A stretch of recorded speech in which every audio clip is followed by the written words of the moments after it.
वराळे येथे 19 जानेवारीला पार पडलेली उपमुख्यमंत्री अजित पवार यांचा हा कार्यकर्ता मेळावा खेड तालुक्यातील अखेरचा जाहीर कार्यक्रम ठरला। माजी जिल्हा परिषद सदस्य शरद बुट्टे पाटील यांच्या राष्ट्रवादी काँग्रेस प्रवेशानिमित्त ते खेड तालुक्यात आले होते। परंतु आज सकाळी झालेल्या विमान अपघातातील दुःखद निधनाच्या घटनेने संपूर्ण तालुक्यावर शोककळा पसरली असून दादांच्या आठवणीने कार्यकर्ते आणि नागरिक भावुक झाले आहेत।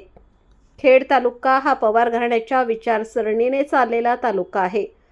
सुरुवातीला शरद पवार आणि त्यानंतर राष्ट्रवादीची विभागणी झाल्यानंतर तालुक्याने कायमच अजित पवारांना साथ दिली।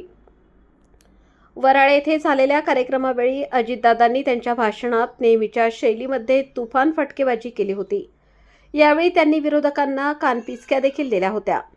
लाडक्या बहिणींनी आजवर जशी साथ दिली तशी साथ स्थानिक स्वराज्य संस्थांच्या निवडणुकीत देखील द्यावी असे आवाहन यावेळी अजितदादांनी उपस्थित महिलांना केले होते। खेड तालुक्यात माजी आमदार दिलीप मोहिते पाटील यांचे हात बळकट करण्यासाठी राष्ट्रवादीला अपेक्षित यश दिले तर मी देखील या तालुक्याला भरभरून निधी देणार आहे असे आश्वासन दादांनी यावेळी उपस्थित जनसमुदायाला दिले होते। यावेळी दादांनी शरद बुट्टे पाटील यांचे कौतुक करत इतरही पदाधिकाऱ्यांना पक्षासाठी जोरकस काम करण्याचा सल्ला देत बराचसा वेळ या कार्यक्रमासाठी दिला होता।